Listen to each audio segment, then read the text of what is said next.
Welcome to the Healing Corner podcast, where we're having honest conversations in a safe place since 2022. I'm excited. I'm excited because there's so much coming in that needs to happen, Mm-hmm. and it's like, when is a better time than Yeah, now? right Let's now. make it happen. Let's do this thing. Yeah, yeah. Hello, everyone. Welcome to the Healing Corner podcast, where we're having honest conversations since 2022. I hope y'all are doing well. I'm excited to have this episode that we're having. We're going to be talking about awakening your inner seer, guiding your spiritual gifts, and we have a special guest, Brandi Van. So we're going to introduce her. And then also we're going to have Coach Yams come on and tell us what she does. If you guys don't know us, we'll introduce ourselves and then we'll get started with the conversation. So Brandi, could you go Yeah. ahead and give us an intro, who you are and what you do? Yes. Thanks so much for having me. Love you, ladies. So, again, my name is Brandi Van, and I am a spiritual medium. And for those of you who don't know what that is, that means I have the ability to be able to talk to deceased loved ones. So, if someone is grieving and they need some comfort and some healing, I can get those messages for them. But then I decided to go one step further, and I'm now a mentor. So, I feel like my main mission in life and my purpose is to help other people see what type of psychic abilities they have and help them to develop them, because there's really nobody out there that helps us when we have these abilities. So I want to be that for other people. Yes, I love that. Excuse me. And then my name is Yamana, Coach Yams, as the internet knows me. And I am a life coach. I'm helping millennial professional women live life on purpose, unapologetically, and helping them to stop doing shit out of obligation. If you want to know more about the things that I do, Coach Yams, YAMZ.com. Nice. And so for anyone who's new here, I'm Deborah Williams. I do quite a few different things, but the two things that I do mostly, if you want to check that out, check out my website, debshealingcornerstone.com. So let's go ahead and get started and talk about the good stuff. So when it comes to Brandi, what are some of the things that you have seen when it comes to dealing with this, like trying to help people? Like, what are some of the experiences or the different clients that you've come across? Yeah, so what's crazy is that I created this program to be able to help people, develop whatever ability they might have. So some people might be a telepath or a medium, or they might be a healer. And so I myself am a medium, but not all psychics. All mediums are psychic, but not all psychics are mediums. So even if you're psychic, that doesn't mean you might have the ability to be able to talk to a deceased loved one. But going through my program, my clients are like having things that I don't have, which really surprised me, because I thought that making this program, this mentorship, would get them to figure out what they are. But I guess I wasn't expecting them to not have my abilities. So, like, my one client is an angelic healer. And I didn't even know what that was. Like, he was telling me what he was experiencing, and I had to research it. Like, I was like, I don't know what he's going through. Well, here he can pray. He's a channel for Archangel Michael. So he prays, Archangel Michael goes through him, and then he creates like this healing ball in his hands. He can feel it getting warmer. He can see it in his hands, and he throws it out to the people that need it. So he now has a list of people. Like, if you need to heal, like, let's say you're physically ill, you'll give him your name, and then he heals, he prays for these people and heals them. His validation rate is like 95%. It's crazy. Like, just the other day, he was telling me there was a baby in the NICU for 11 months, its whole life. He prayed for them, and then 3 days later, this little baby went home out of the hospital. And it's like story after story of that. And it's like, I can't do that. But by going through my program, he found out he's able to do that. And people always in the middle of the program are like, I don't think this is working. Nothing's happening. And I just tell them, like, you have to keep going. Like, it's not going to happen overnight. Imagine like you're going to the gym. Like, you're not going to see muscles or lose weight in a couple days. So imagine if he would have quit. Like, all these people that he's healed are now healed. It's just amazing. And I have someone else that can cross spirits over. And she's a little bit introverted, so she doesn't really want to help. She wants to help in any way that she can, but she doesn't really like to talk to people. She's kind of like socially awkward. So now she's able to cross these spirits over, and that doesn't take any, human interaction. They just come to her and she's able to cross them over to the spirit world. So like, these are things I can't even do, but it's amazing to watch these clients to figure out like what they can do, and then they just do their thing, and it's amazing. Wow, that sounds amazing to be able to, interact and see it firsthand what's going on. So It's awesome. Yeah. I have chills just listening to you talk about it. Mm-hmm. And also before you said Archangel Michael, like I knew that you was gonna say that. Okay. Wow. Oh. I can actually relate to what he was saying about the hands, but Okay. I've never done try to heal a person with the energy that you feel between your fingers. Because I myself have had encountered with Archangel Michael too, but I've never really tried to make the connection. I don't know if I've tried to put other people between our connection. Let's put it like that. So I don't have any actual physical or human confirmation when it comes to the relationship. I just kind of know that he has a connection with me, Okay. So that's really interesting what you said about the hands and the energy between the hands, because I felt that before. Okay. So that's really cool. Yeah, so what you could do is, if you know someone that's like even sick or something, just see if it works, right? Like, just imagine that and feel it in your hands, and then just imagine that you're giving it to them. If they allow it, you always have to get their permission, and then see if they start to feel better. Like, why not give it a shot, or if you don't have anyone in particular to do that to, you can just throw that energy ball out to say, whoever is in need of healing, let this energy ball go to them. And then you might not get validation, but maybe you're helping someone without even realizing it. I like that. What do you want to say, Yams? I was going to ask, how long does a program with you last, and what does coaching through figuring out your abilities look like? Yes, so it's a 3-month program, and it's only like 20 minutes a day that you really need to study it, because imagine that you haven't gone to a gym in 10 years. You're not going to be like, I'm going to go for 4 hours today. You're going to get tired and you're going to wear yourself out. And this is the same thing. You're working out your psychic muscle, your third eye. And so that's a muscle that's never been worked out before. So you don't want to overdo it. Like, I've had clients that are like, oh, I did it for, I worked out on it for an hour, and then I did sleep for like 7 hours. And I'm like, well, don't overdo it.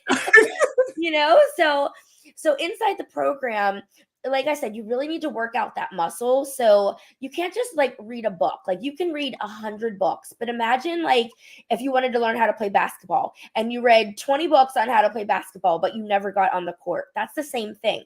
If you read books, it's not like you're not practicing your abilities.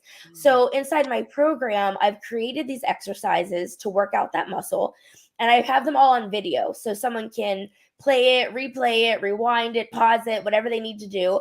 And then I can't promise, in 3 months, you're magically going to be psychic, but I can promise that if you keep doing these exercises, you will be psychic. So it's just like divine timing, when spirit has that connection with you and when it starts to click. So it's really just all these exercises. It's visualizations, it's meditations, it's learning the clair senses, if you're able to see, hear, smell, touch, taste.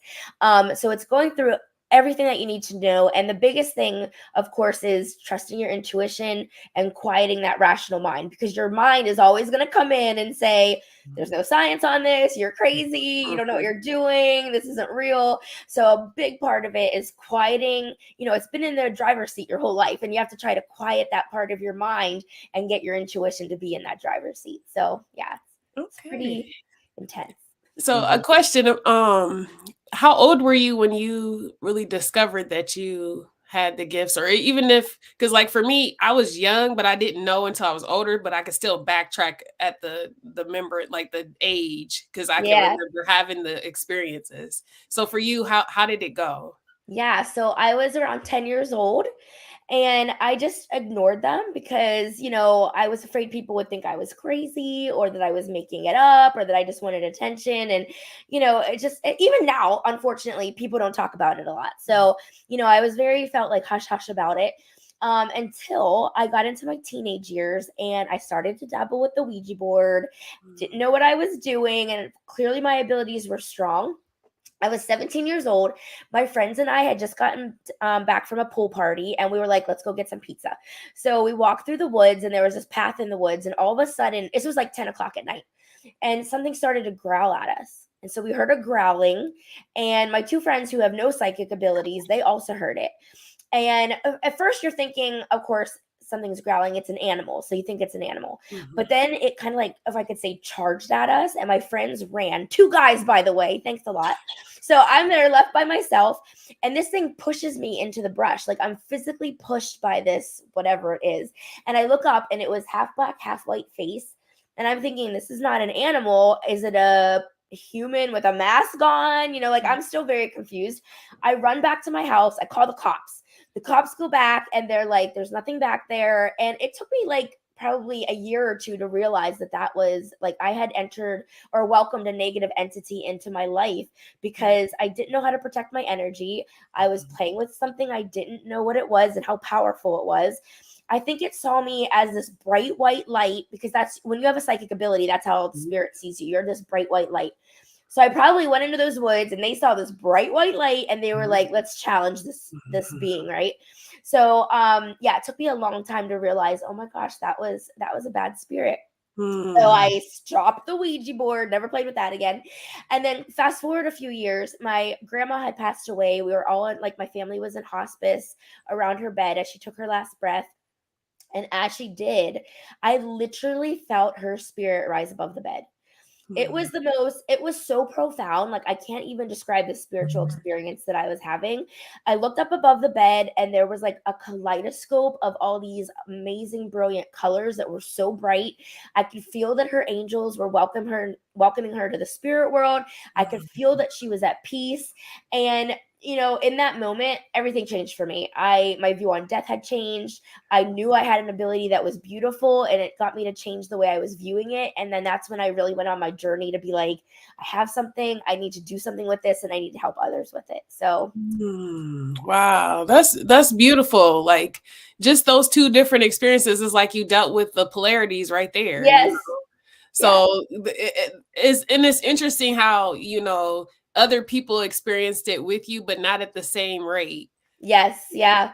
So when you're psychic, and if your abilities and energy are that strong, it almost like flows out to the people around you. So like even my husband, who's like semi-skeptic, you know, if he's near me, he'll start to see things too. And he's not even like, he doesn't know what or can't explain it. He doesn't know if he believes it, but he actually experiences things as well, just because like my energy and my ability is so strong. That's interesting, because last week we were kind of talking about spiritual story time, me and Yams, and I was explaining to her what happened to me when it came to angel presence saving my life, and I knew for a fact because of my abilities that it was happening. Wow. Versus, you know, how you can have things happen and it just be, when people say coincidence, I was like actually able to visually see some of the things and feel some of the things. And it was a friend that was sitting in the car with us. I had my daughter and one of my friends, and their experience was different than mine because they didn't see and feel, but it was still like the impact of the car, like all these things happening, turning around, looking, both of us looking, seeing no damage. So it was kind of like so real, because I was looking at them, they were looking at me, and I was like, yeah, that just happened. Wow. That's amazing. Yes. So it's really interesting how there's people in the world that experience these things every day, but there's, like you said, there's very limited help when it comes to it. Because I know, like, my first experience, I think I was like 5. That's when I like really had I guess supernatural paranormal activity happening, because I could visualize monkeys, I could visualize different things in the room. And I remember running to my mom, and she would tell me, get in the bed. She had me get in her bed and lay down. I still seen them. And then eventually I know my mom, like, to this day, she doesn't really talk about it. I don't know if she even remembers or what it is, but it was a very powerful experience that happened. Wow. So I think for me, it's been since 5, but I'm still like, even now at my age, I'm still learning more and more about different abilities and different things. Yeah, it's like a lifelong process. Like, and it's so awesome, right? Because you just always learn more stuff. Like, it's so like there's so much to learn. It's so comprehensive. It's just amazing. Yeah. Yams, what do you have? I have a question actually, because I downloaded your ebook to find out about my abilities. Awesome. Yes. And what I recognize is that I feel like I've got a little taint of everything. Okay. Spiritual healer like speaks the loudest to me. Okay. But what I want to ask is, so there's like what, 1, 2, 3, 6 of these different gifts listed here. When somebody works with you, if they feel like there are, like, for instance, I feel like there are, spiritual healer is definitely one, but I feel like there's like 3 others that speak pretty loudly as well. Do you like focus on developing a specific gift, or do you just work with them and the exercises that they do enhances the gifts that exist? Exactly. How does that work? Yes, the latter there. So we're going to figure out which one is your strongest. Okay. But then we do a little exercise in all of them to see if you do have the other ones. And then all of the whole program is to enhance whatever it is. So even if you think you're one and then you go through the program and like maybe this one's a little bit louder, so it's interesting how, or maybe you have like 4 of them, or like you said, so, but yeah, all the exercises are to enhance whatever ability someone has. That's really cool. And something else that I recognize that like it felt like a smack in the face is that when I was reading the empath list, it says have a low tolerance for noise. And I've recognized it in the last, definitely since working from home, because I've been remote for probably close to 4 years now. And when I have to be in the office, like I cringe. Like when I'm at home working and somebody's outside doing really loud things, and it's not that I can't control it, but it's like it disrupts me internally to experience noise outside of myself that feels like random, I guess. Yes, yeah. And what makes sense with that is because you are in a quiet place now for all of these years, you're able to, go on that self-growth journey, even if you're not realizing it, because you have like no background noise going on. So you can really be focused on you because you don't have all of that noise going on. So, and when I talked about noise, I'm talking about like other people. I'm not talking about like the literal noise. But then when the literal noise comes in, it's that much louder. So yeah, it's definitely, I'm that same way. Like it just, and I'm always like, is this just because I'm getting old, or is this like, part of the ability? And I think it might be a little bit of both, but I would ask a question actually, because it's kind of something to do with what you guys are talking about noise, because I get bothered with noise too. I realized like really young, because I would stay in my room and my family would be out in the living room, and they'd be like, what's wrong? And I'm like, nothing. I just want to be in here, because they were overstimulating me basically. Yeah. And I didn't even know that's what that's called until like later on, years down the road. But what I want to ask is, like, sometimes depending on if I go outside in the nature, how you go outside in nature and meditate, there's certain areas where I can't sit because I can feel the energy of either the people that are in the houses around or just like the energy of the space. So what is that ability called? Because it's like sometimes it's uneasy, sometimes it's relaxing. Like I can feel the different it's like the energy in the space, and it could be no one you could see, but I could still feel it. Like I can't sit here and meditate because I can feel the projection of the other energies. I need to go somewhere else and meditate, or So that could actually be that you're feeling the energy of, like you said, like the people in the house next door, or it could be a residual energy from like a spirit. So like something happened in that space, Okay. and it happened so many times over and over, or it's such a strong imprint on the world that you're actually feeling what happened in that space. So that could be that you're connecting with a spirit guide. It could be that you're connecting with spirits from the past, or it could be that you're having that empath. So we'd have to like dig in there a little bit deeper. But if you do that, do you ever put like white light protection around you? I actually I do that whenever I like leave, or like if I go out of town, because even if I go through certain cities, I can feel like maybe there's some eerie stuff that happened there, or Okay. like it feels like back in the day. It feels like I jump timelines or something like that, because I feel like I'm in a different era when I go through a certain town, and then sometimes the town feels modern like nowadays, and then sometimes it feels like back like in the 1800s or something like that. Wow. So it's That's like really it's really cool. That's I awesome. don't know what it's called, but I've been experiencing this, forever. So I'm like, I think it's that empath, like how you said, because it feels similar to how noises are bothering you, because it kind of does depending on the area. Like I can't stay in certain cities because I can feel certain energies, and I'm like, I Yeah. can't stay here, I have to go somewhere else. Yeah. So that white light protection that you put around you, you want to make sure, that you're envisioning it and that there's no holes or patches and it's just like a bubble that you're in. And really, that's something you should do every day. If you're an empath, it's so important to protect your energy, because the littlest thing is going to upset or bother an empath. It's almost like you're just so highly sensitive that you want to protect yourself at all times. And you can even do it more than once a day. So, I mean, that's like the biggest thing for an empath to protect their energy. There are more things to do with that. So, if you do feel that energy, you want to learn how to restore your energy, how to cleanse your energy. So there's like several steps in that process, but the first one is always to try to put that white light around you so that it doesn't affect you as much. Okay. I have a question. Sure. Two things, actually.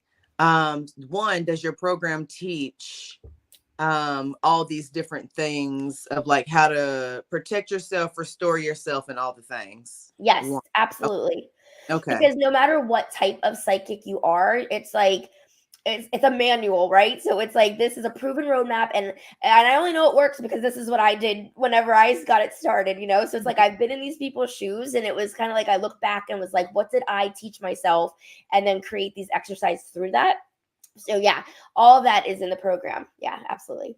So Awesome. And then my second question is, would it be possible to get some guidance on what protecting yourself with white light daily looks like a little tidbit for the Yeah, people? absolutely. So And because I'm an empath too, honey, I need it. yeah, so let's do, if you don't mind, you could do that exercise right now if you want. Yeah. Okay. So for you and the listeners out there, if you ever want to protect your energy, and this would be anytime that you're going into really anywhere. If you're going to go outside, people are going to be there, the grocery store, a concert, whatever, wherever you're going, where either a spirit's energy or a human's energy can affect you, and it's going to affect you. So usually you would close your eyes. So if we could close our eyes, because a lot of your building your psychic ability is based on visualization.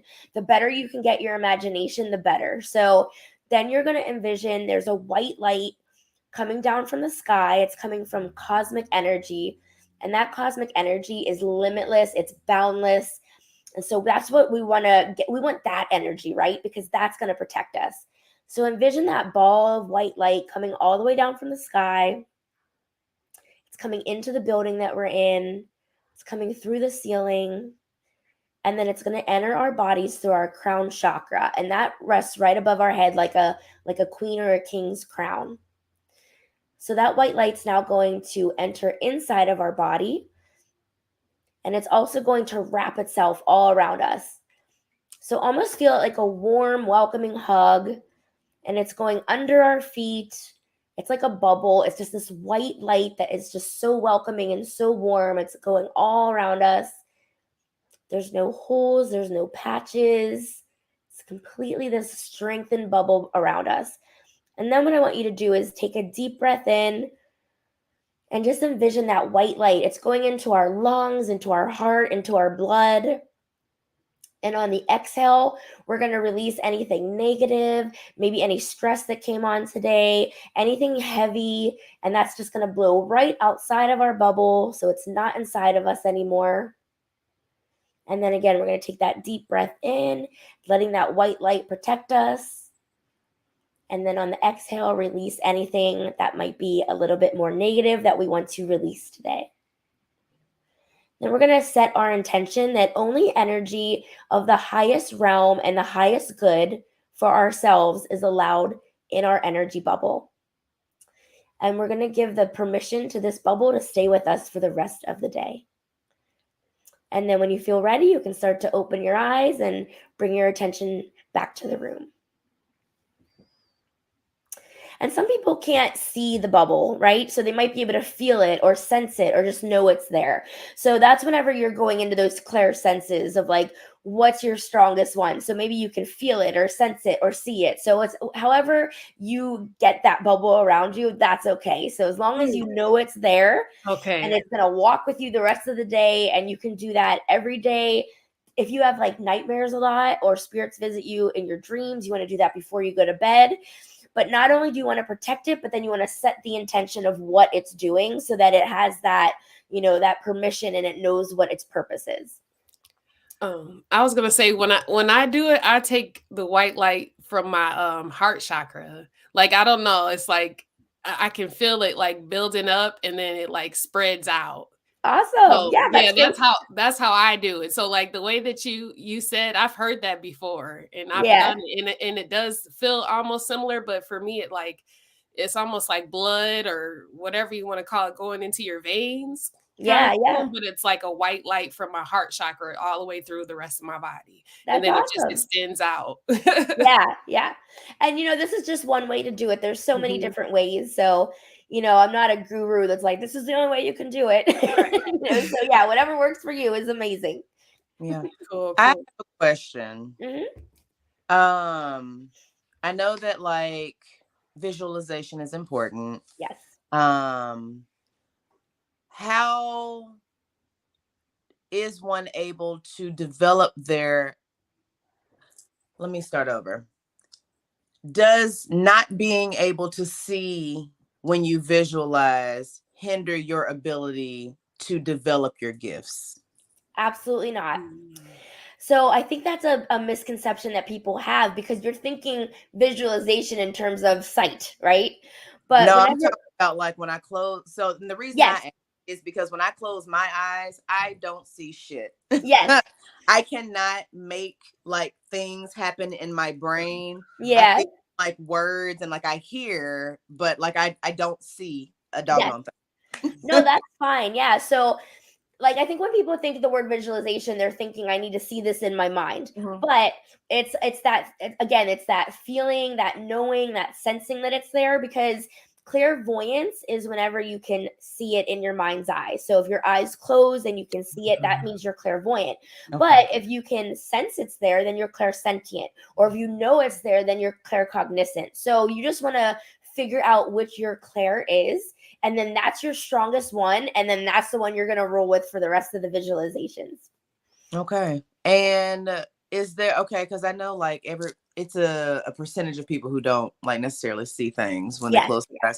Is that something, and I don't know if you know this, but I'm just curious, is that something that can be developed where you can then be able to visualize and like actually see things, or is it just not a thing for some people? Yeah, it's just a case by case. So you'd have to just see if it works. But, it's just like if you were really good at basketball, but you're horrible at baseball, right? Like I would encourage you to just keep playing basketball. You can try baseball over and over, but it's probably going to be harder for you. So why not just stick with the basketball? If that makes sense. Real. I like that analogy. Okay. Oh boy. Wow.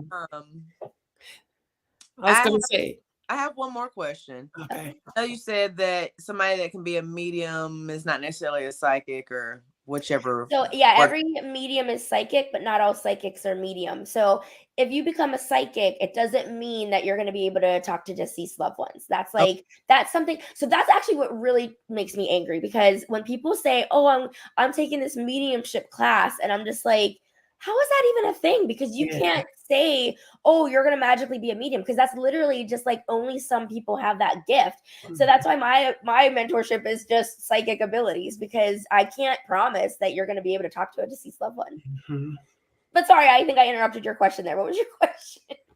Oh no, that was my question. Like, I wanted you to like explain the difference and all. I wanted to like wrap my mind around, like, I read the sentence, I heard you say it, and I was like, but like, say it out loud to me. So it's all about the dead people. So it doesn't mean that you, because you're psychic, that you're going to be able to see dead people or not. It's not a guarantee. Okay. I don't want to see dead people. Although I do feel like I do have a little bit of medium, maybe because it said something about like knowing when somebody's walked into a room without even seeing it. Like I do, I feel those things. I'm very aware of that. So I think it's lingering underneath me. And if someone doesn't want to be a medium, I can teach them that too, how to turn it off and to set your boundaries. Like, I don't want to talk to spirits. My sister actually has that ability. She is spirits come to her all day long and she wants nothing to do with it. We're complete opposites. And she can just tell them, get out, leave me alone. She imagines the door closing and then they're gone. So yeah, you can also do the opposite. If you don't want your ability to work, get out. I have another question. I'm sorry, Deb. I feel like I'm questioning. If somebody does not want certain abilities and they continue to present themselves, is it inevitable that they're going to have to deal with it at some point, or is it just like you can truly choose? You can truly choose. I mean, you want to be able to control your ability so that if you're doing a reading for someone and you want spirit to come on demand, like, hey, this person's paying me right now, I need this dead person to come through, or their spirit guide or whoever, you need to call on them like that. And then oppositely, if you do not want anything, they need to know your boundaries. And it's just basically like imagining you have a storefront. You know, I'm open 9 to 5, and after that, I'm having dinner and I'm going to take a shower and going to bed. Like, you can't bother me during these hours. So you can just as easily, if you know what you're doing and how to turn it off if you want. So once you turn it on, it's not like it's on all the time, because imagine if I talk to dead people all day, like, oh, no, thank you. I have to turn it off. Okay. I think this was amazing. I mean, we got a lot of information in within this short period of time. I know if you guys are interested in working with Brandi, we will have information in the description box below that you can follow and get in contact with her. Anybody have any last words or anything before we close this out?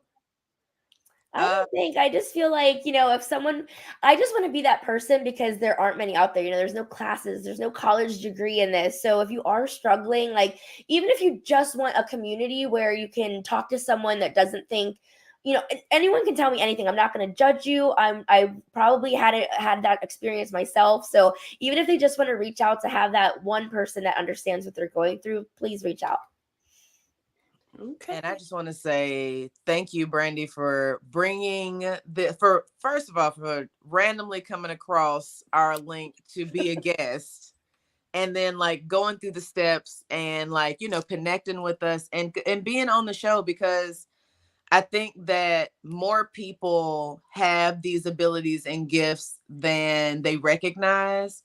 And being able to tap into that, it can enhance life. And so you being the bridge for people to be able to enhance their lives with, you know, just sharpening the tools that they already have in their toolbox. I love that so much. And so I'm so glad that you've come across us and that we were able to have this conversation. Yes. Thank you so much for having me. I love you, ladies. All right, so we're going to go ahead and end it, y'all. If you have any questions, you can leave us a comment below, or you can send us an email. Again, check out the description box. We got a lot of good goodies down there, y'all, in our link tree. You want to check that out too as well. But we're going to go ahead and go. Make sure you like, comment, and subscribe and share as well. Hit the post notification bell if you're already subscribed, so that way you'll know when we're live and you guys can join and chat with us. But until next time, talk to y'all later. Bye.